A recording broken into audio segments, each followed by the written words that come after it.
Good Fun Podcast Network. This podcast is brought to you by our friends at Linode. Whether you're working on a personal project or managing your enterprise's infrastructure, Linode has the pricing, support, and scale you need to take your project to the next level. Get started on Linode today by going to linode.com/remote Ruby. This is Remote Ruby. Have you any remote idea to the meaning of the word? Hello. What's up, Jason? Hello. Welcome, Nick. Before we start our banter, you want to give a quick intro about yourself? Sure. I'm Nick Schwaderer. I'm a Rubyist, which is why I'm here. Weirdly, as of last week was my 5th anniversary of production merged to customers' code base for the first time, but it's been about 6 years since I first hacked at Ruby.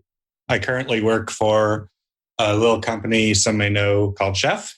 I've very recently transitioned from years of just Rails work, web work, to actually now being pure Ruby OSS maintainer, which is wildly different, but obviously something that I've always found really interesting. And I've always got some side project-y thing that I'm hacking away at. Like, I think we're all the same. If I'd hit the lottery, I'd probably still be writing Ruby in some way. So at the moment, that would be past Rubies would be the thing that I'd probably hack away at for a few years full time.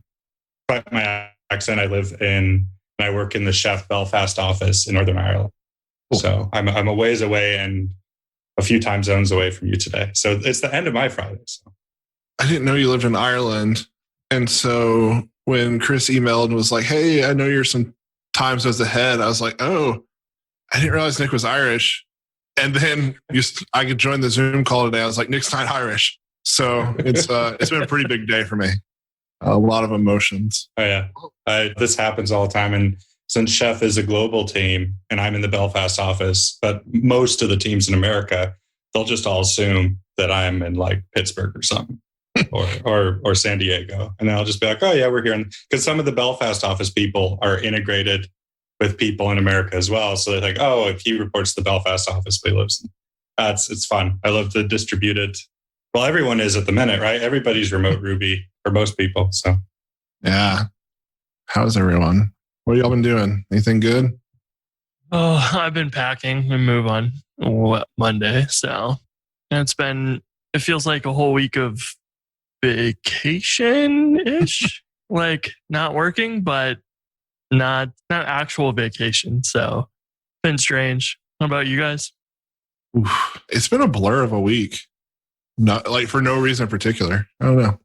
I've been pulled a lot of places like mentally at work. So I haven't really been writing a lot of RSpec for my side project. I decided that I needed to up my test game. And then just been stimulus reflexing. Oh yeah. Gotta flex on these stimuluses, dude. You know it. So did we talk about that on the podcast, the form stuff that you've been working on? No, I'll kind of just mention it real quick. So we're building one of our pages in our, what we call our CMS, our Podia backend in Reflex. And basically what I'm working on is one big form, but that has a lot of like little interactivity with other parts of the form. And, like I have a lot of has many relationships on the form. And I kind of got to a point where I didn't know a good way to manage it because like the form also has to autosave. And so I was like, it would be cool if every time like I autosaved, I just submitted the whole form to Reflex and it tried to persist it, ran validations and re-rendered. But there wasn't really a good way to do that. So like I hacked in a way to like always serialize a form and send it over. And in the Reflex side, I just took it as a hash and made it strong parameters essentially. And long story short, yeah, that ended up getting into Reflex. So it's been really cool. Because I never contribute to open source. So it was nice to actually like feel like I was doing something productive. And it was nice because it cut down. So for this form, it's a pretty big form. I have a lot of nested fields and I don't think I have more than like 50 lines of JavaScript right now. So that includes like on a has many that accepts nested attributes, you can keep clicking add to like add another field to the page. And there's no JavaScript to do that. It's just all based on params. It's really cool. That's pretty neat. Yeah, when you were showing me that, I was like, this seems like a pretty obvious thing that like Stimulus Reflex needs, especially since like that was a big interesting thing that Nate was telling us about the complex campaign form on CodeFund. And then you guys are using it for a form as well. And it seems like a natural fit, especially because like the full re-rendering makes sense when you don't need to broadcast that to other people. And, you know, that's the perfect use case there. And you get validations and all that good stuff. Yeah. It actually was also kind of born out of constraints too. Because like Nate's example that he showed us, he serializes essentially like his object and stores it in Redis and then like reinstantiates with that object from Redis. That wasn't an option for us because our Redis like rotates so much and we have people that will leave a page open for weeks at a time. So the other thing too is we didn't have access to the session because we're still using cookie stores like OGs. And we want to switch, but that is an option right now for us. And Reflex only supports like server side session stores, like or like a database or something like that. So yeah, that's how we ended up kind of doing that. But it's been really nice. I'm having more fun programming right now. I've had a long time, and a large part of that is Reflex. Well, I am really glad to hear that because I don't know. You said this was your first open source contribution? Well, it's my first contribution to something that I didn't help start. Yeah. Well, you forgot the documentation, bro. Yeah. Well. So I see two paths forward. Either A, you explain to me how this works so I can get rid of all that janky stuff that we were doing, which I'm actually really pissed off you didn't come sooner and save me from that whole situation, which worked, but in a really dirty way. Well, it seemed nice at the time because I had no clue that you were sitting on like a really great solution. Or you're gonna have to beef up the docs dude, because I need to know how to do this.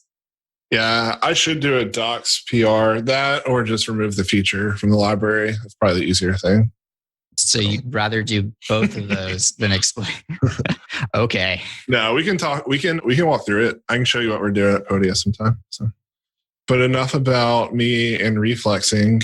Let's talk past Rubies. I think Chris said he was interested to hear a little more about that too. So, Nick, you mind just kind of telling us what that project is? And oh yeah, I would definitely love talking about it. So past Rubies, just as a disclaimer for anyone who's Googling, it's been on a hiatus since Christmas, but it's actually re-upping in the next month, so it's a great time to talk about it, better than ever.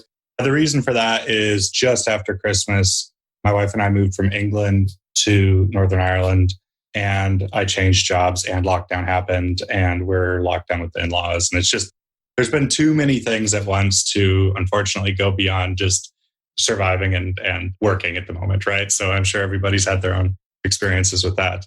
But past Rubies, here's the background. You know, when I was a kid, my first job was for the local newspaper, doing a historical column every week called Back in the Day, where I would go into the local county archives and I would do a write-up what was happening this week in Mineral County, where I grew up 40, 25, and 10 years ago that week. And it's a really tiny county, like 3,000 people. So like you'd have people who you knew's basketball scores from 1960 something, right? So I always really enjoyed this digging into history of stuff that I care about because I cared about my community. And that never really left me in other ways. So one day I was doing a deep dive, which I do anyway, about every few months on Why the Lucky Stuff. I mean, it's years and years of writing and code and projects that just like balloons and Hobix and like all these things that most people from Loopsophone wouldn't know about and running this old code. And I just thought, man, you know, there's so much that's been written and blogged about and released and happened in Ruby since before me. You know, like I started in 2014. There's eras of Ruby that I've missed out on. I would love to do something like that just for, what happened in Ruby this week in different years. So the first thing I did was write a simple Ruby resource for myself that's private that I can put resources in when I find them.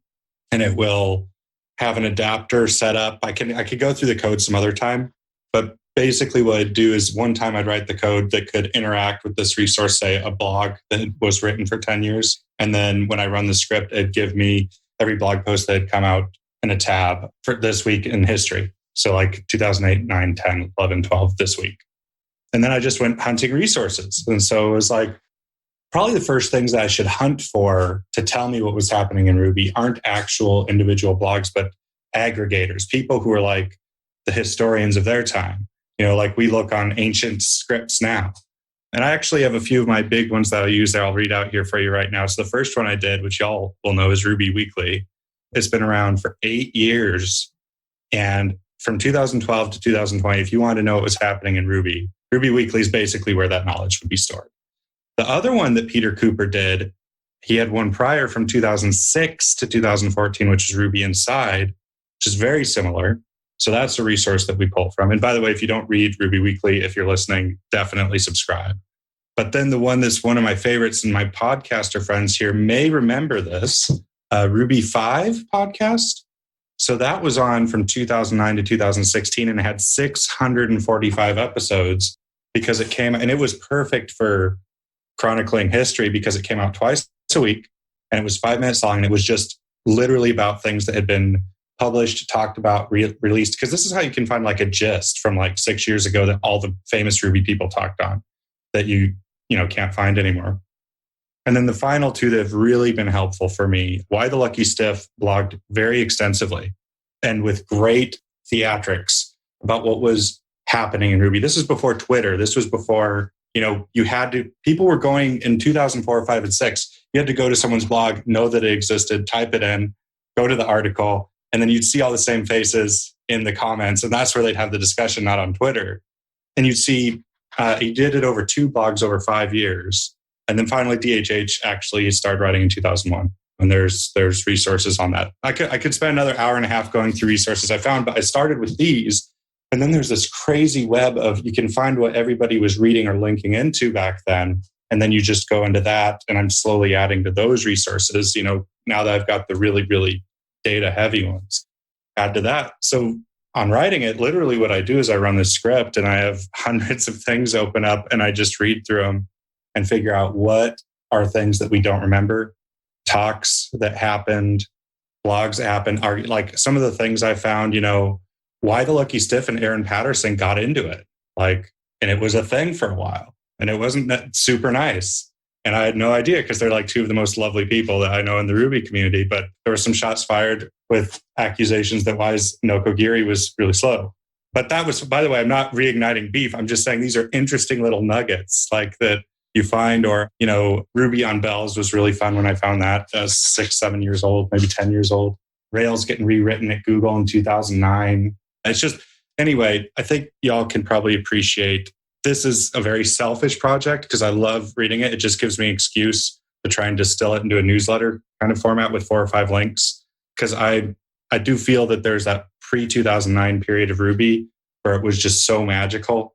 Then there's kind of like 2009 to 2014 where it was becoming industrial and big and you can make money. And then I think post-2014 is just like a mature, established kind of, the culture's kind of been solid since then. But there's that, all those old zany blog posts were just crazy. So anyway, Past Rubies was my excuse to just tap into that and have a lot of fun. So there's my Past Rubies rant. And it's so cool because I think I joined Rails in 2010, I think. I was working for a professor and they had a Rails app or several of them. So I had missed like why and all of that, and that was like, you hear him mentioned. You missed him by months. I know. It's crazy. So it was interesting. Like everybody mentioned him and whatever. And I was like, who is this guy? And I can't find him anymore. And it was a strange time, but things have I think industrialized is a good way of describing it because things really got like a lot different and it was a different era, it felt like. But I always felt like there was some magicalness that I missed from the early days that I didn't get to experience because I wasn't there, which is kind of interesting. But I know, Jason, we've talked about, the merge of Rails and Merb together is like something I wish I knew a lot more about.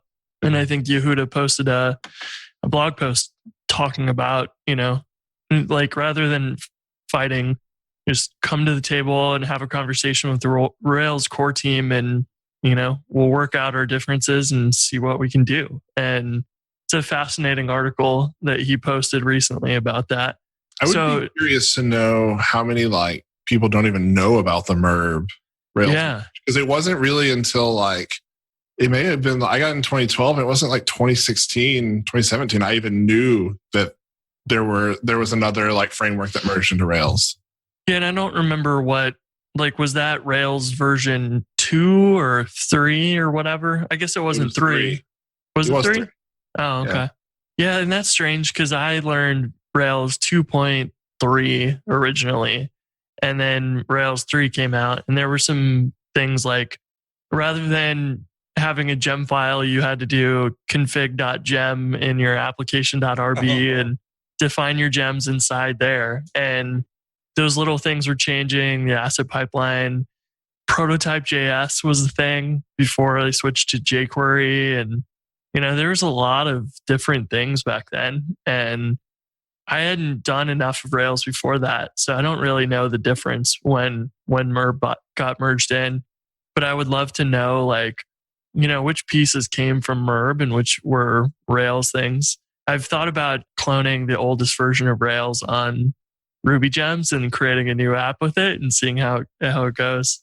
That would rule. Yeah, I'll have to do a screencast on that. I think that would be a lot of fun. And then while you're doing that, I'd love, if you ever want to look at old stuff, so why did Markaby, which I think that was why who did it originally, which was a markup, HTML markup in Ruby, and Camping, which was a web framework in Ruby.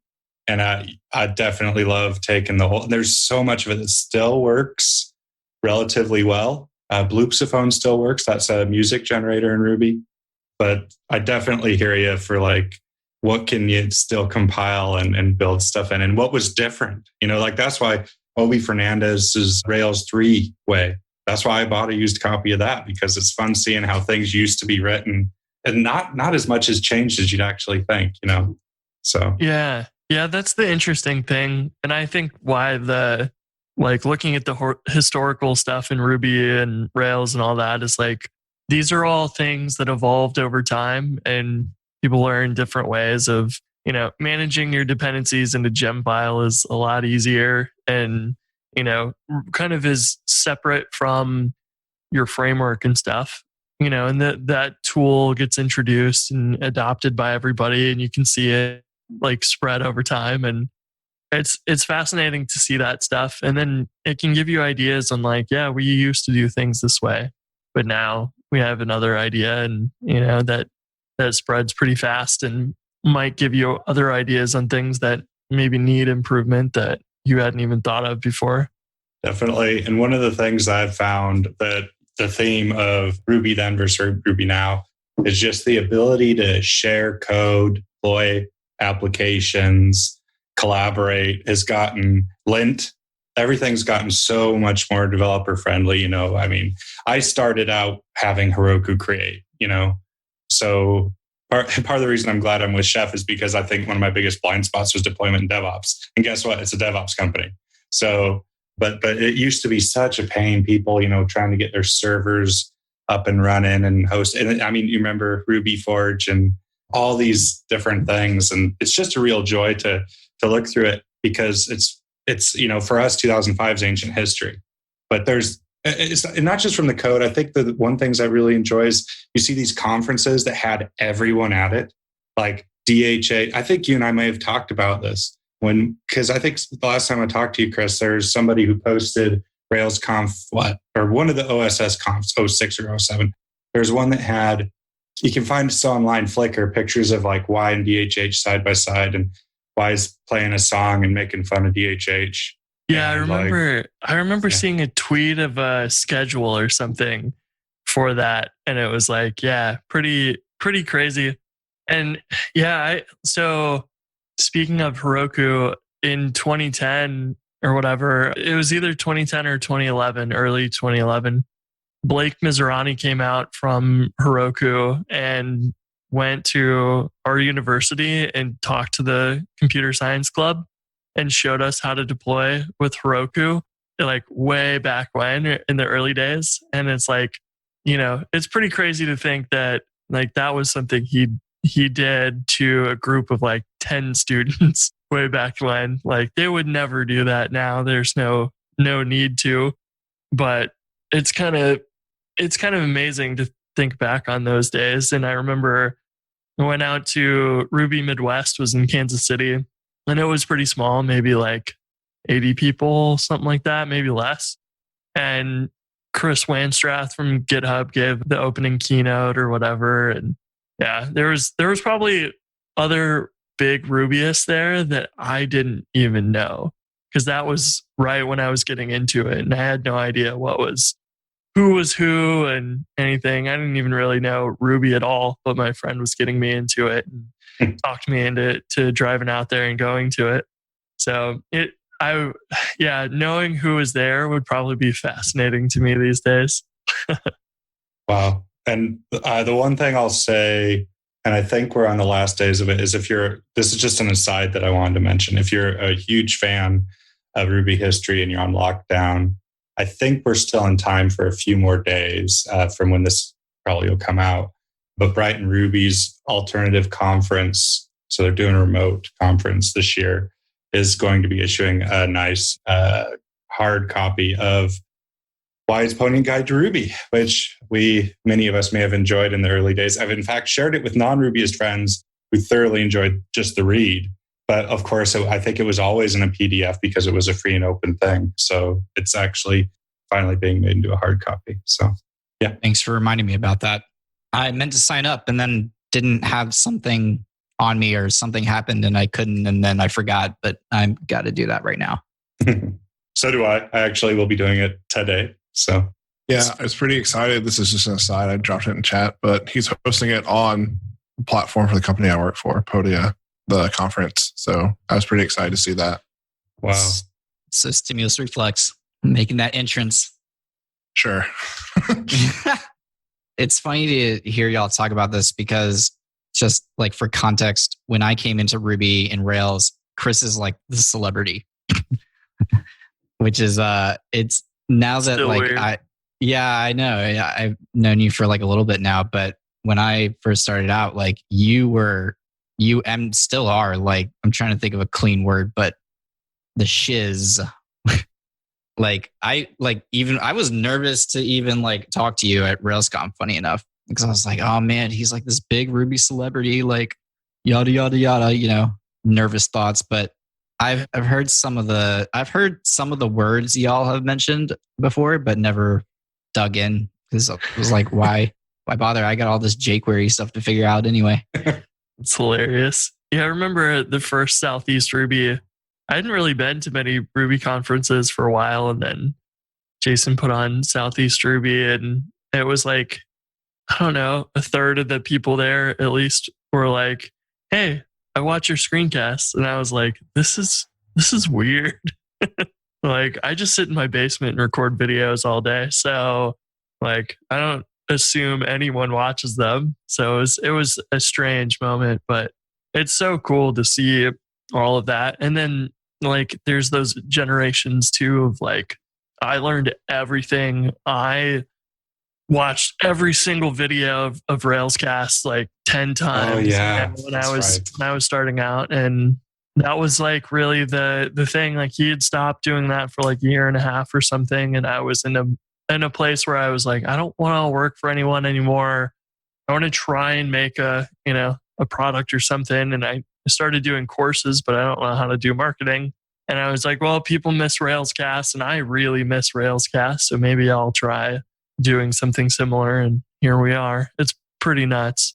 But like, those are also fascinating things of like, without those kind of contributions from people in the community, it would be so much harder for more people to get into Rails or whatever. Like those tutorials, videos, podcasts, newsletters, all of that stuff makes such a big difference on how easy it is to get into a language or a framework or whatever.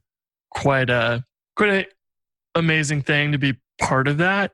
But like, you're just like you can do your piece, but then we need everything else too. The newsletters like Ruby Weekly, I've been subscribed to that for ages, and you get to know what things are happening all the time and keep your eye on what's changing and what new things you need to learn and whatever. And it's like a critical piece of a good community.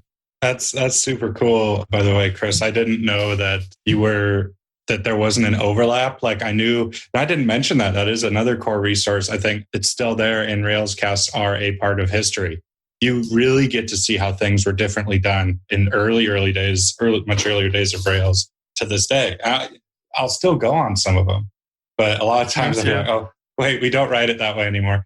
But that's so great that I didn't know there was a connection that you basically, well, they say like if you know the problem and the need already, you can make the solution for yourself, and then that's what you give to others. Like in a very tiny bit, I wish there was someone talking about the history of Ruby. No one was, so that's why I start getting into that. I mean, that's 1,000th the size, but you wanted the screencasts back, and you made them come back, and it's been going a lot, even longer now, I guess, than Railscasts. Yeah, I think we're maybe around the same time. I know he's got like more screencasts than I've done so far, but I think he did that for 6 or 7 years or something, and it's kind of strange to think about like Ryan and Y both kind of disappeared after they did their run in the community, and like we lost track of them.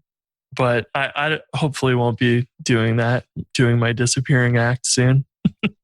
I will say I have poured many a night, and I won't talk about why anymore after this. You can tell I have a why problem because the mythos is ridiculous, and the disappearance and everything around it. And I have this yearning, like I wish, because he was at conferences and spoke to people and interacting for so long, like I wish I could meet him. But I understand that he's now like with the mythos, he doesn't exist. He belongs to the community. The person who was why, if you went up and accosted him, that'd be the worst thing you could possibly do, right?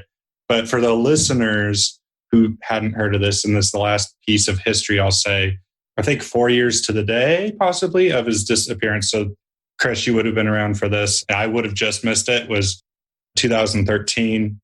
He released a goodbye, which was a 100-page document that was on a print loop spool that came from his website that he owned. And you had to hook your printer up to it on the day, and it would print the 100 pages. And it's available on a PDF now. It's called Closure. And Steve Klabnik gave a talk about it, kind of about what that day was like, because a lot of weird things happened on one day. All these weird YouTube things started popping up that went away, that were kind of hinting at it. There's few things that came to life, then it died and it's been gone. But at the end of the talk, you even choke up a little bit as he kind of talks about how the document wraps up. But if you have a few hours and you can and you enjoy why, that was a very beautiful document. So that's the last I'll say on that bit of history. That was my favorite part. So that is really cool. Yeah, I kind of remember that happening, but I also kind of remember being like, I don't really know who this guy is. And, like it was still a little weird for me when that stuff happened. But my main question is, was he actually Jack Black?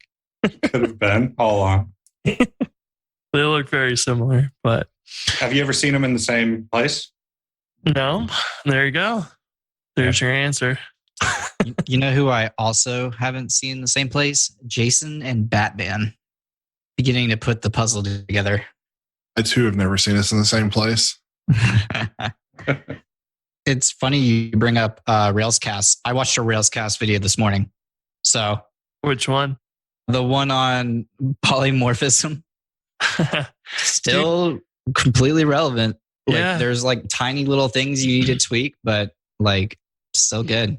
Yeah, that's a funny thing. There's like, the Railscasts that were about building something like that, the core thing of Rails, sortable links and tables and stuff, if you did those from scratch, they never get outdated, you know?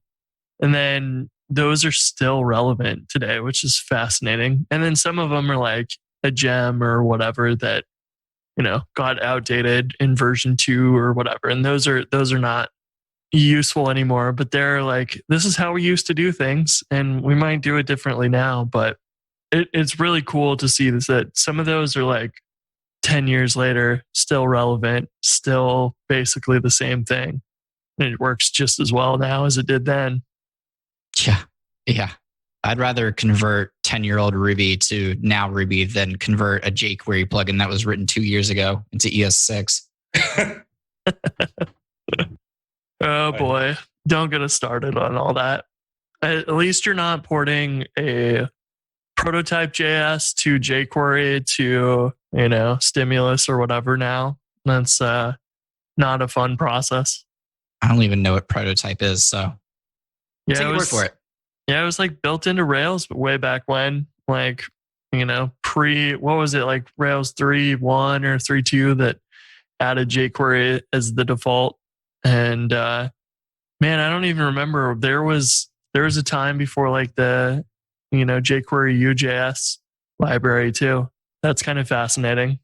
You wouldn't have had the remote is true forms or any of that stuff back in the day. That's crazy to think about.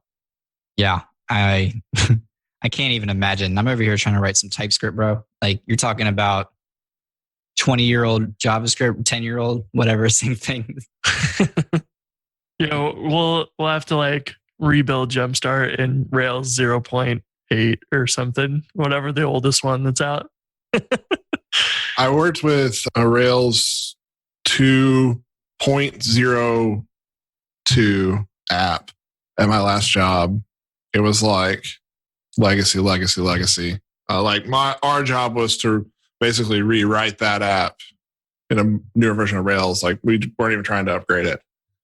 And Active Record was like, given what I know about Active Record in when was this, like 2015 versus what Active Record was then, it was very painful to use. There was like one method, like one or two methods for like doing finds, and you like pass just a bunch of options to it. It was tough. Oh yeah, I kind of remember that. Man, there was like so many things. Like they introduced the OR thing in Active Record like not that many years ago, and I remember that being a big deal because we always had to like write it manually or whatever, and you couldn't use your scopes. Yeah, if I remember correctly, like anything I wanted to do, like it wasn't like model.all, it was like model.find symbol all. Oh yeah. So oh gosh.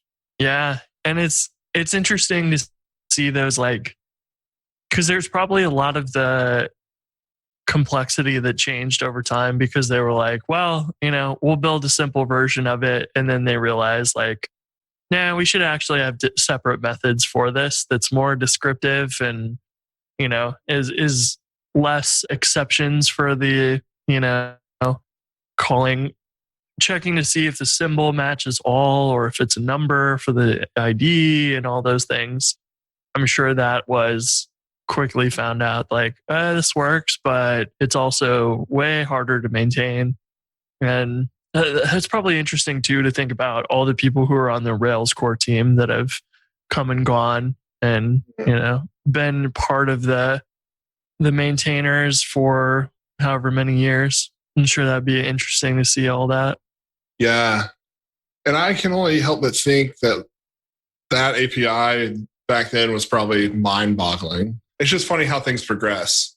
To where like that was painful to me because I had seen a better API that they had written. So right. Yeah, like at the time you're like, oh, great, this is how you do it. And you're like, this is easy because comparing this to PHP or whatever you're doing with WordPress and other things before, those were probably pretty terrible back then. And you're like, wow, this Rails stuff is way simpler than I thought. Yeah, definitely more simple than writing. Well, I was never at that era where it's just writing lots of your own SQL and stuff, right? Like I always had the comforting arms of Active Record. Every venture outside of the ORM land still is a little scary for me, but yeah. Yeah. I think that's probably something that we will see change over time. That's really been a lot of people's complaints with Rails. Like, there's no guidance on how to break out of Rails when you need to do more complex stuff, and concerns and things are leading in that direction a bit, but not a huge amount. So I would imagine that, in 5 years we'll see something that's like, yeah, here's the Rails way of handling these things, and we'll look at it and be like, well, of course, but it'll be like, wow, when we see it.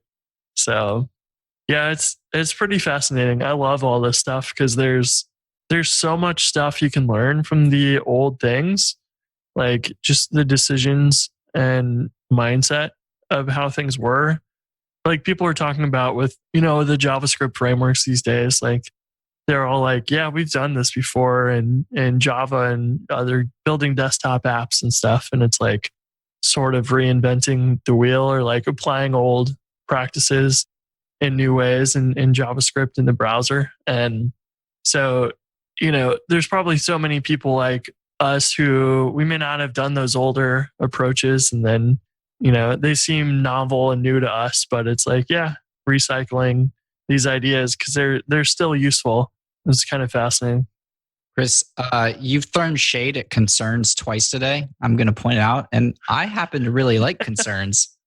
Dude, why would they be concerns if they weren't something you need to be concerned about? I saw it coming from a mile away, and I have nothing to say to that.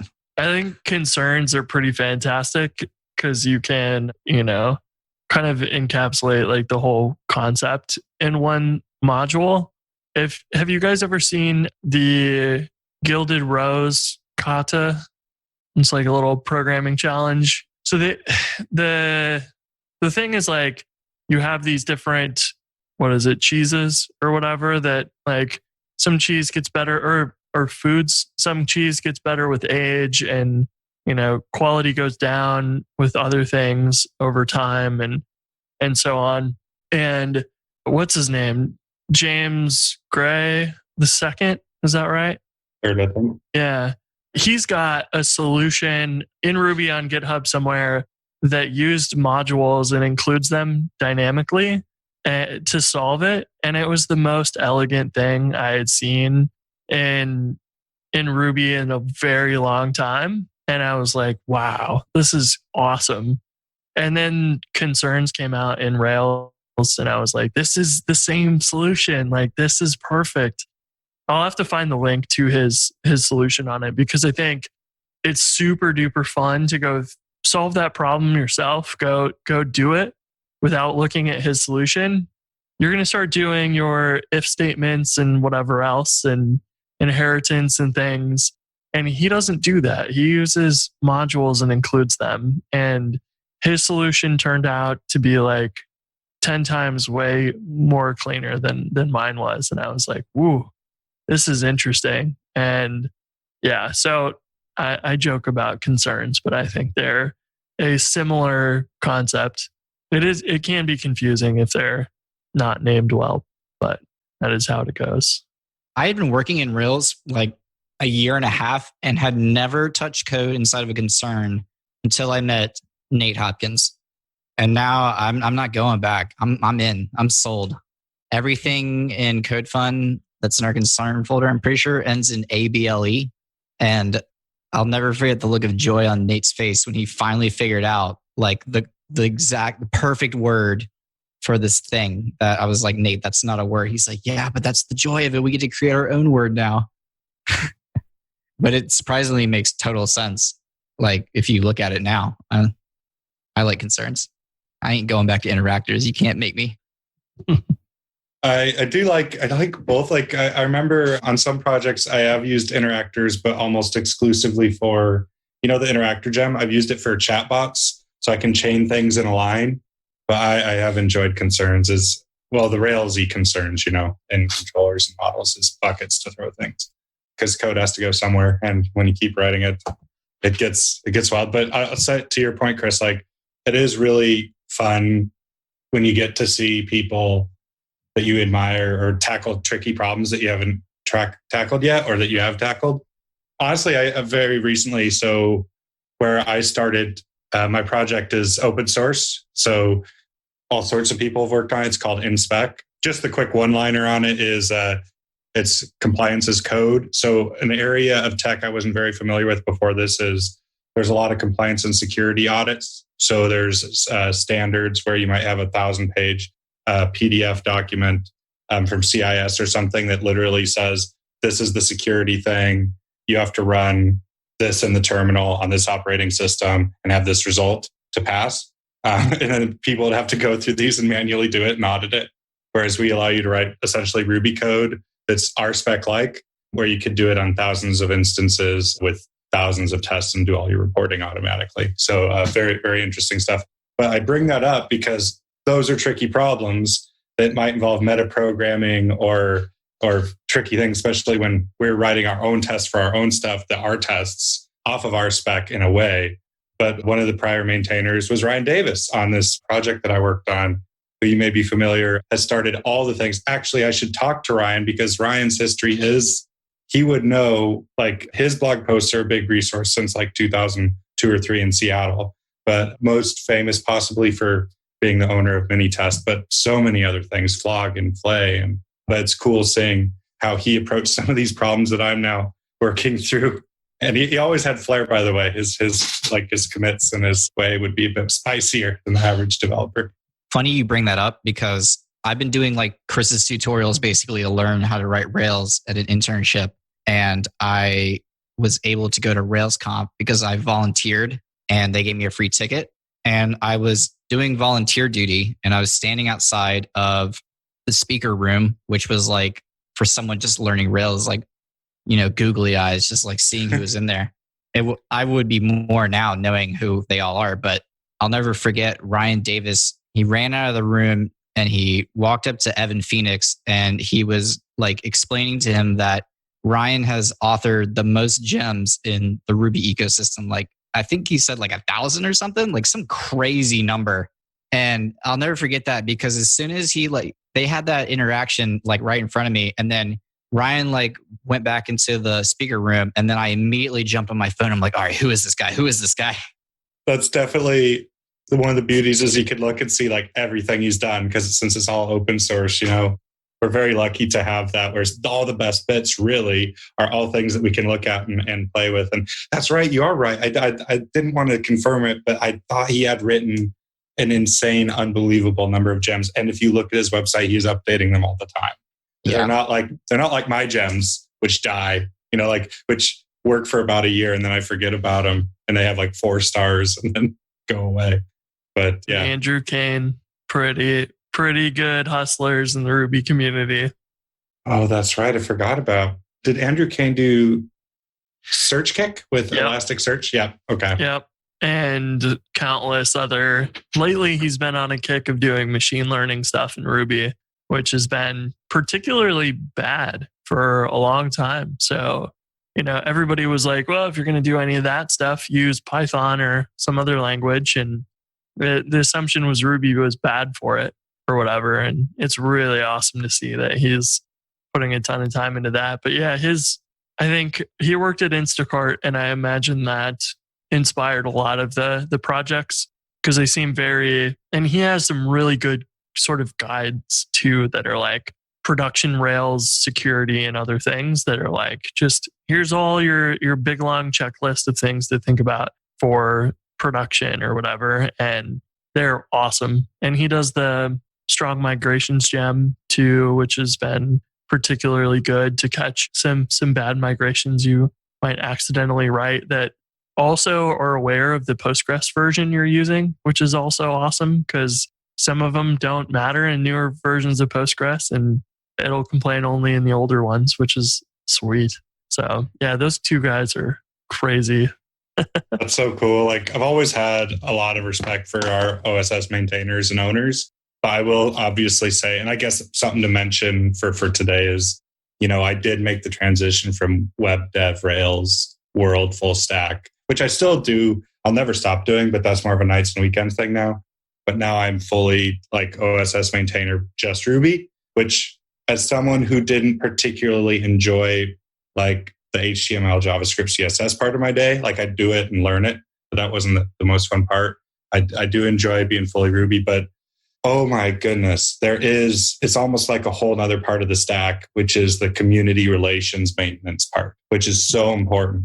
You have to deal with, and I didn't think about it when I was consuming everything, but if, someone in the open world writes a really, I don't want to say stupid because that's a really harsh word, but a really difficult issue or PR for Rails course, someone will have to read it and deal with it and be very polite and be kind and be grateful for the PR of the issue, even if it takes up 3 hours of their day to try and figure out what you're saying or what you're trying to get done.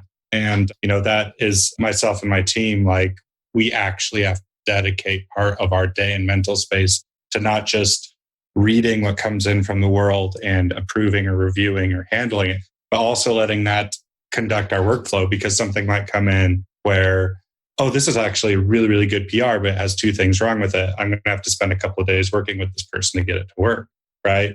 And so many people, this is my job, but so many of these people are not being paid anything to do this. So it definitely, in the last 2 months since I started doing this, have gotten a tremendous amount of respect for open source maintainers and letting them, because when you open source something, you're basically giving the world access to your headspace. Whereas everything I worked in prior, the only people who could bug me were like my boss and coworkers and customers and stuff. But literally someone you've never heard of might come in with a critical big problem, and you'll have to, we promise turnarounds, and it is important to us, at Chef generally, but also at our team to, now that I am in that role, like I really want to make sure everyone has a positive experience if they try and participate in the repository.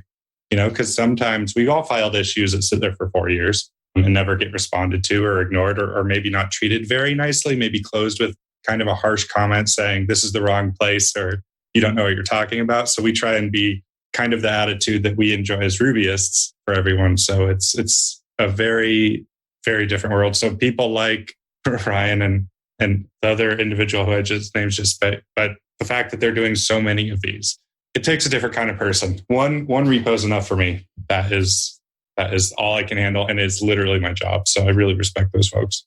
Yeah, I've been doing full-time open source. It is also my job, but I've been doing full-time open source for like eight months, I guess, at this point. And it's an interesting thing because, I think prior to it, like my heroes were the ones who were in there adding the cool feature, like DHH swoops in and he adds this like super slick feature and 200 lines of code and everyone goes crazy. But like the real work in my mind of open source are those people who are answering those issues, helping beginners, trying to build the community, trying to help keep the community safe. And it's so much work. It's emotionally draining. Like whenever I have to do it, and we don't have as much interaction at CodeFund with outside people. We do sometimes, but whenever it's emotionally draining, especially as I've gotten more into open source on my side projects and stuff like that. It's just a different kind of like mental exercise, and not everyone is cut out for it. And that's why it is crazy to think that there are all these people doing it on their weekends, like in their spare time, not getting paid for it. And just so quick side plug, if you want to get paid for it, you should check out CodeFund because we can maybe help you out there. Bling bling. Yeah, I'm in the same boat and I get paid for it too, but it is a different headspace you have to be in to you're effectively doing like customer support all day. If it's open source, it's very technical customer support effectively. And like people like Joel Hawksley doing Vue Component do a killer job of it. And it's like just something that impresses me so much when they can maintain something that well and keep it open source and just, treat everybody's, crazy short, like it doesn't work, with respect and just not close them, and those get really frustrating really fast. And yeah, anybody who's been doing this or even maintaining stuff like, devise and whatever for I don't know how many years, those have gone through the same repeated questions over and over again, and got to link people to the wiki, and it's like, it's easy to get harsh with some of those responses, but yeah, people are amazing. And that I think is probably the thing that, because I came from Python before I got into Ruby, and Python had a good community, don't get me wrong, but there was something special about the Ruby community. Like, people are so welcoming and so helpful here. I just didn't feel that even remotely the same as I did in Ruby. So, that I think is the big special piece of, Ruby, like the mini swan philosophy and all that stuff. Like, that stuff makes this community so great. So yeah, that's, another thing that I feel like people talked about more back in the day, and you don't hear it mentioned as much, but I remember hearing that mentioned constantly. So those things we're probably at another point of time where the changing of the guard, lots of Rails people have moved on to Elixir or other languages, Go and stuff. So I imagine that things are going to shift again like they have in the past, but it was pretty good times though.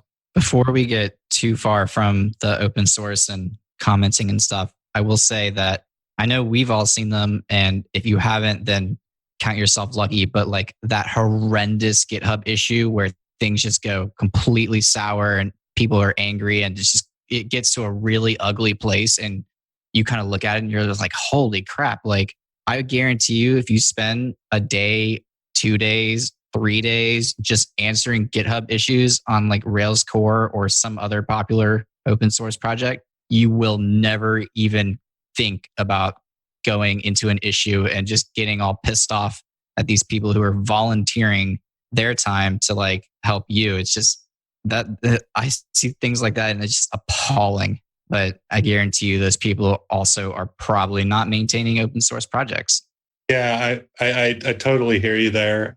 There's an issue that I started following. It's GraphQL. It wasn't Ruby, thankfully, but had to do with the specification. And there was one small issue that somebody had, and it's about 5 years old, and I still get about anywhere from 3 to 15 very passionate, angry comments from that issue a week. So it is wild how some of these things can just keep going and going and going. And sometimes I wonder if people get these emails after they've been out for a night and then give their honest opinion, and it just ends up in the GitHub history. But we always think about the issues that are unreadable, where someone copy pastes without any formatting a code output that you don't understand and they don't phrase the question. But that is another side, is the issues that even, that are under threat from getting locked because they just turn into something else.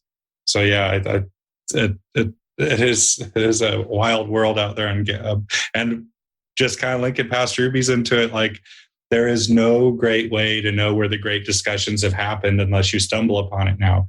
There's used to be debates on gists. There were debates on GitHub issues years and years ago. There's one with DHH, Avdi Graham, Sidekick founder, I'm trying to remember his name, Purim.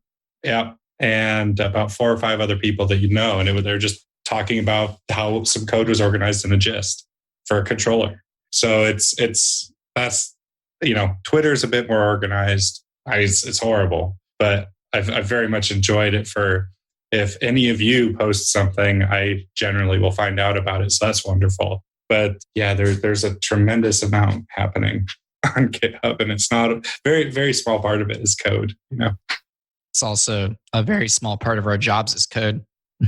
That it's like the people said that to me when I was going through computer science in college. Like, oh, you think you're just going to be like that developer that, it lives in a cage and drinks energy drinks and like doesn't have to talk to people? Like, you're wrong. It's all communication. And I didn't believe it, but it is. Although I still make time for the dark caves and energy drinks, but a large part of code. I mean, code is communication, and people write code. People have to communicate. So it's interesting that a lot of people I knew going through computer science in college are they have no idea. Like they think this is like their escape, and they have no idea that they're signing up for one of the most communication focused jobs you can have.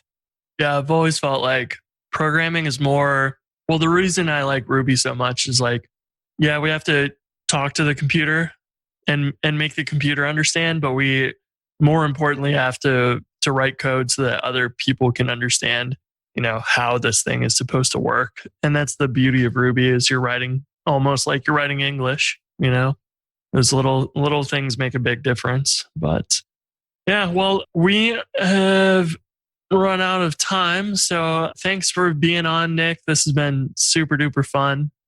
Glad we got to do this finally. So yeah, I guess that's about it. You guys have anything else you want to mention? And Nick, if you want to mention your Twitter username and where they can find you online, go ahead. Sure. Thank you so much, all of you, for having me on again. I've been an avid listener of Remote Ruby. I remember when a friend of mine, Brittany Martin, who hosts Ruby on Rails podcast, first talked about your podcast coming out, and we were excited. So I've been listening for a long time, and just an honor to almost have to remember to speak sometimes, because I feel like I'm just listening to a podcast when y'all were talking. But my main moniker in coding world is just Schwad, SCHWAD. That was taken on Twitter. So Schwad4HD14 on Twitter, Schwad on GitHub, schwad.github.io is where I write some of my things, and pastrubies.com. If it is a website, but I primarily focus on when it comes out, the newsletter content. So if you just want to sign up there, any Past Ruby stuff, or if I put out I'm on a podcast, you'll hear about it by email as little as possible. So thanks for having me on. I will say I absolutely love and enjoy every time that we are able to do this, and I get to like put like an actual face and voice and human behind like the Twitter avatar. So if anyone out there is listening and wants to hang out, let us know. I for one love to hang out and meet new people. So it's always great, especially in the times we're in. So yeah, thanks for coming on. I've been following your content as well. So it was great to actually kind of pretty much meet you, almost face to face. Oh yeah. Close enough. Now y'all are more than avatars as well. So it's great. Awesome. Well, yeah, thanks for joining us. A lot of fun to chat. This was fun for me just to I don't know, I just want to sit and listen to you talk about Past Ruby stuff. It was a lot of fun. I will see you guys next week. Yeah. Bye. This podcast is brought to you by our friends at Linode. With 11 data centers worldwide, including their newest data center in Sydney, Australia, enterprise-grade hardware, S3-compatible storage option, and their next-generation network, Linode delivers the performance you expect at a price that you don't. Get started on Linode today by going to linode.com/remote Ruby.